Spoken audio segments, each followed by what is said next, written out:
ब्रह्मानन्दं परमसुखदं केवलं ज्ञानमूर्तिं अन्वातीतं गगनसदृशं तत्त्वमस्यादिलक्ष्यम् एकं नित्यं विमलमचलं सर्वधी साक्षिभूतं भावातीतं त्रिगुणरहितं सद्गुरुं तं Namami. Today we have recited the Bhakti Yoga Shloka Sangraha. Means they selected 18 verses from different chapters of the Bhagavad Gita. Basically, Bhakti, the path of emotions, always driven by our different thoughts which are arises in the mind. The very first shloka, if you go through in this shloka sangraha, it says, Chaturvidha bhajante mam janaha sukritinarjuna artha jignasu arthati jnani. So there are four kinds of devotees. They will be looking for or reciting or they will remember the God. Even if you analyze ourselves, all these four qualities will be existing in us only. Or maybe any one of these quality will be dominating always.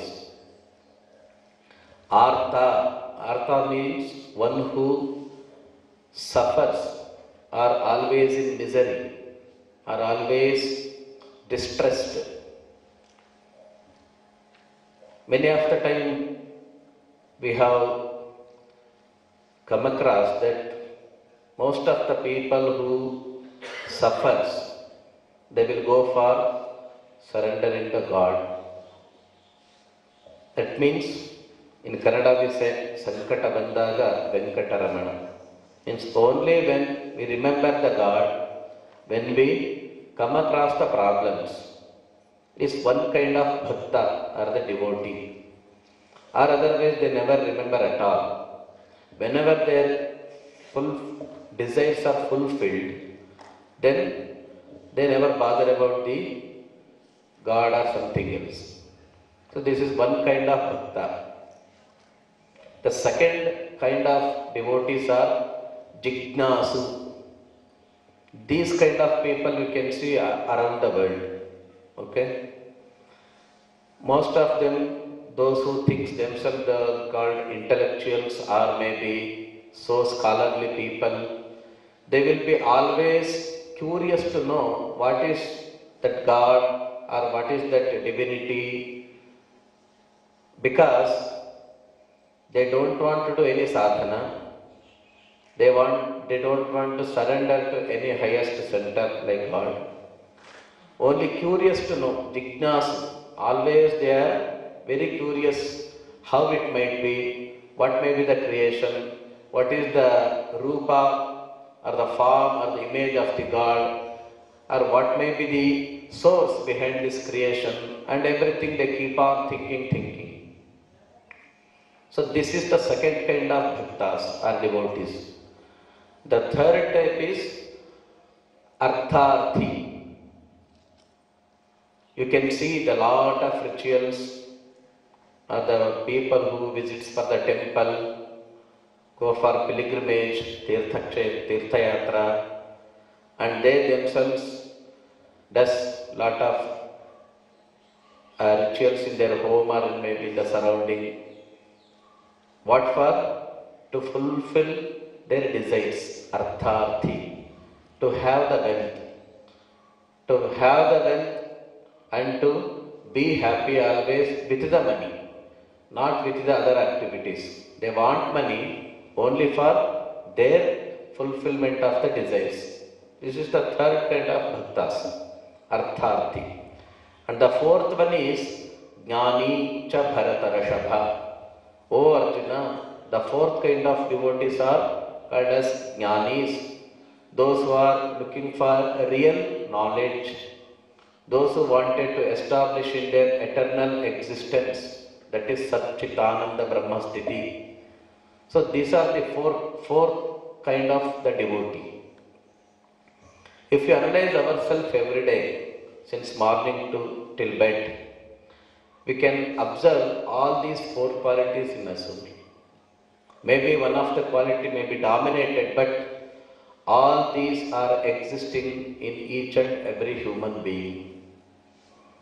But we are unable to recognize those thoughts. Because of that we suffer.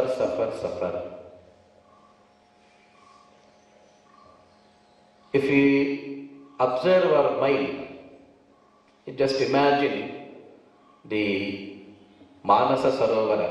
You might be knowing, or some of them are visited. The Manasa Sarovara is a pure sattvic state of the pond or the lake, where you can see a clear vision at the bottom of that lake. How it is possible? Because the surface of the water is purely free from all kind of movements. Means no waves at all, no birds at all, no other creatures or living beings at all. Because of that we can see a clear vision. You just imagine in the same lake, Manasa Sarovara, if some buffaloes rushed into it, what may happen?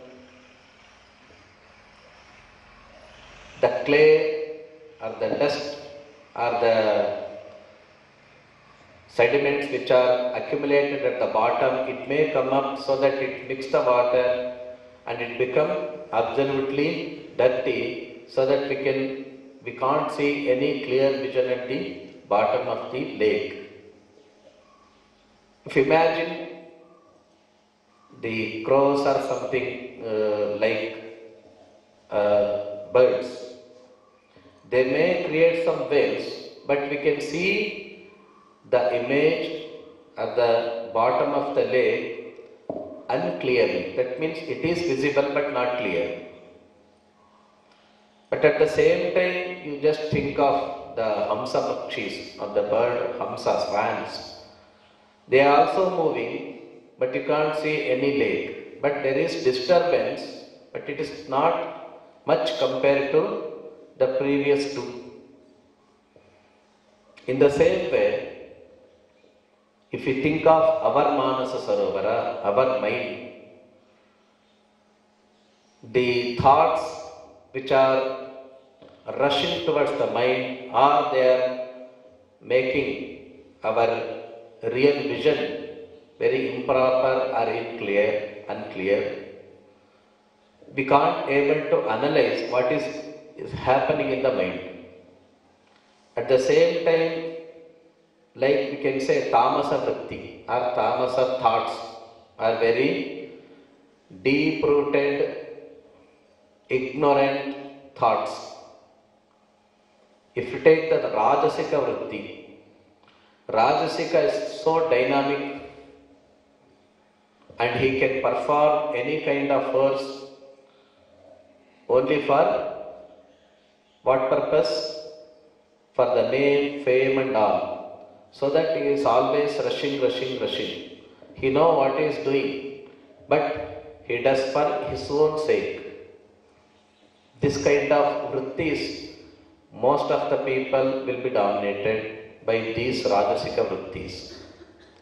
If you take the Sattvika vritti, a Sattvic fellow, who is more energetic, more dynamic, more specific and clear than these two Tamasa and Rajasika vrittis, where he will perform and execute each and every action with a planned manner, and he will not expect anything, so that his mind is always calm and quiet.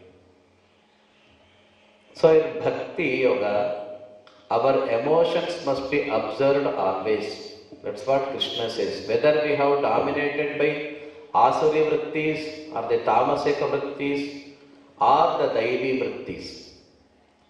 If you are dominated by the Daivi vrittis, means the Sattvika vrittis, certainly he is towards the goal. Sattva sanjayate kam.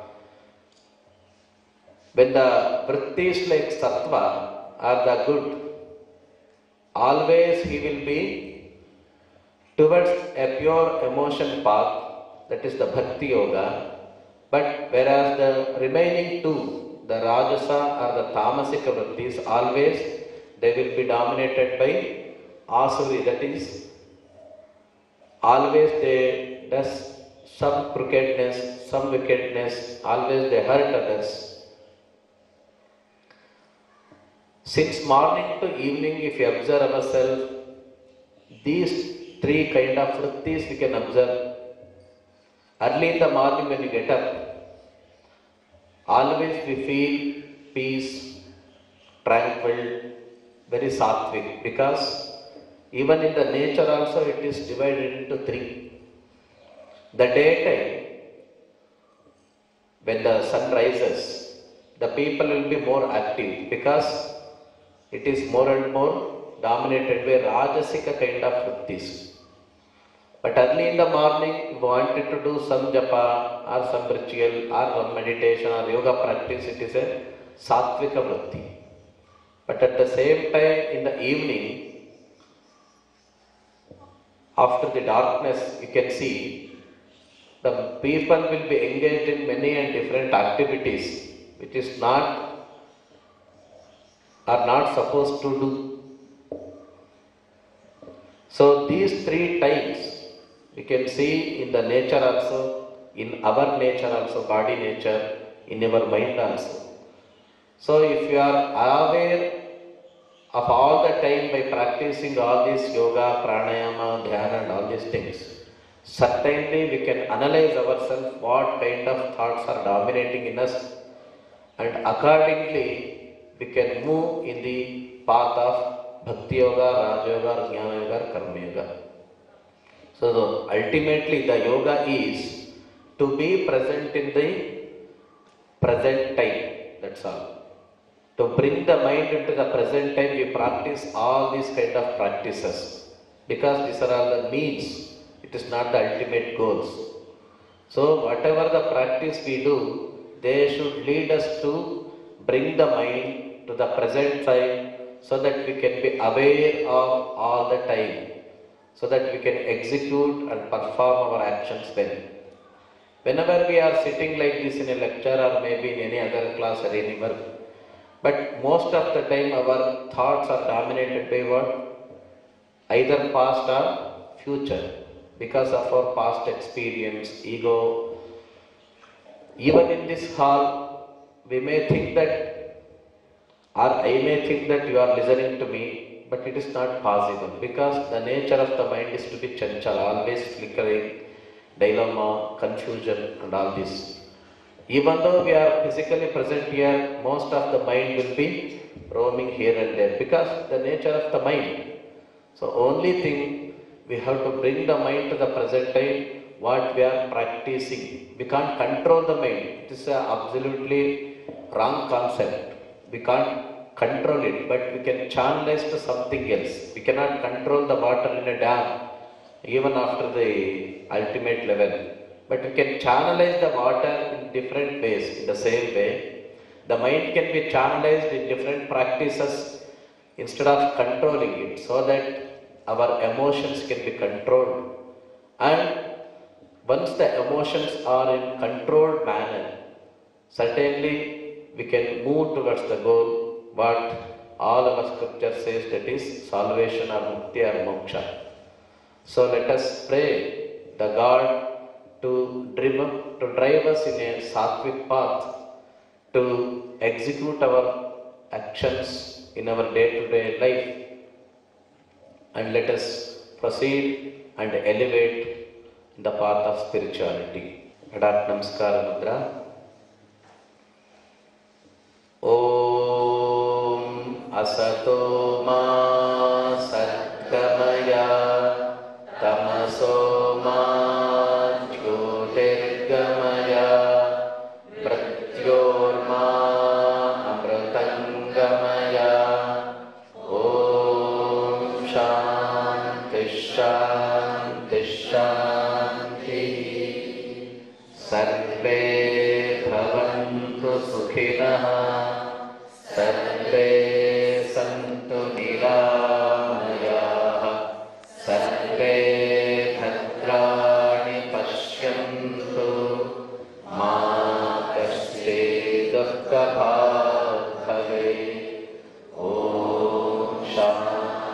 Krishna